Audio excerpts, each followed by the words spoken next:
ইদানিং একটা viral video নিয়ে তোমরা সকলেই আমাকে খুব ফোন করছিলে। আমি কখনোই খুব একটা চিপ পাবলিসিটিতে বিলিভ করি না, কোনো রকম চিপ পাবলিসিটি, এবং দীর্ঘদিন ধরে কাজ করছি।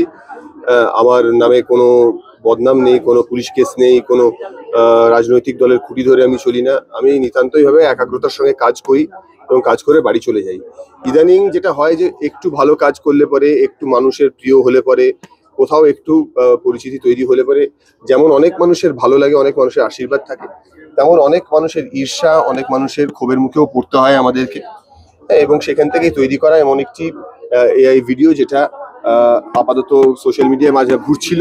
সেটা নিয়ে প্রচুর কথাবার্তা হয়েছে, সেটা নিয়ে আমি কোনো রকম বক্তব্য রাখিনি এই কারণে, কারণ সাইবার সেলের সঙ্গে আমার কথা হয়েছে, পুলিশ পুরো ব্যাপারটা সম্পূর্ণভাবে দেখছে। ইনফ্যাক্ট ডিসি সাইবার সেলের সঙ্গে আমার খুব ব্যক্তিগত লেভেলে কথা হয়েছে। প্রচুর অ্যাকাউন্টস ব্লক করা হয়ে গেছে ইতিমধ্যেই, এবং যারা এর পারপেট্রেটার্স রয়েছে তাদেরকে ডেফিনেটলি খুব শিগগিরই ধরা হবে।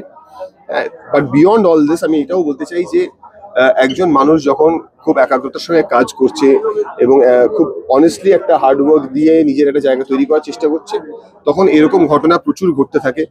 আমার যারা ফ্যান্স রয়েছেন, যারা আমার কাজ দেখেন বা যারা আমার কাজ বিশ্বাস করেন, তারা প্রচণ্ডভাবে আমায় সাপোর্ট করছেন এই পুরো ব্যাপারটাতে।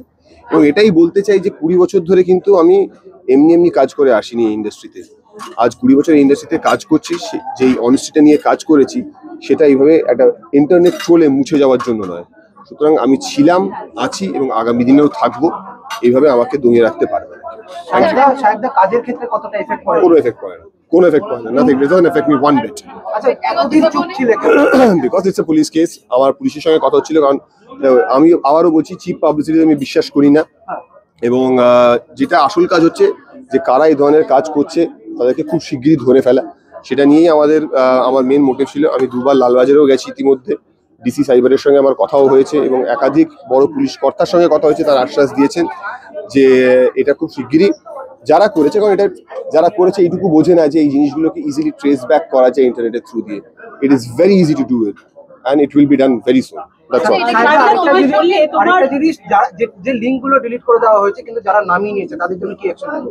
যাদের ফোনে রয়েছে সেটা পুলিশ বুঝবে। বাট দিস ইজ, এটা আমার বক্তব্য। তোমার কাজের ক্ষেত্রে কোনো এফেক্ট তুমি করতে দিচ্ছ না, স্পেশালি কিন্তু ব্যক্তিগত জীবনে কি কোথাও কোনো এফেক্ট পড়ে না। কারণ যারা সতর্ক হওয়া উচিত। যারা মানুষ হিসেবে, দেখো, সতর্ক সাবধানের কোনো মান নেই। এখন প্রচুর ভিডিও তুমি দেখতে পাবে, ইনফ্যাক্ট আমাদের ইন্ডাস্ট্রিতেই দেখতে পাবে, প্রচুর এআই ভিডিও করে প্রচুর অ্যাক্টরদের সঙ্গে ছবি বেরোচ্ছে, প্রচুর অ্যাক্টরদের সঙ্গে ভিডিও বেরোচ্ছে। হ্যাঁ, ইনফ্যাক্ট আমি আজকেই দেখলাম দেশের প্রধানমন্ত্রীকে নিয়ে একটি পপুলার ট্রেন্ডিং গানের ভিডিও বেরিয়েছে।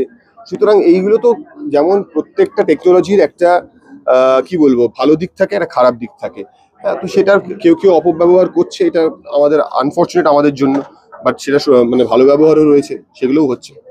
That's all I have to say.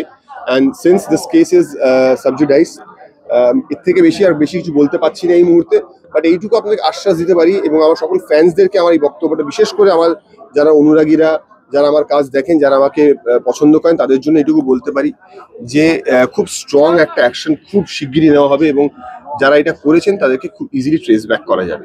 Thank you.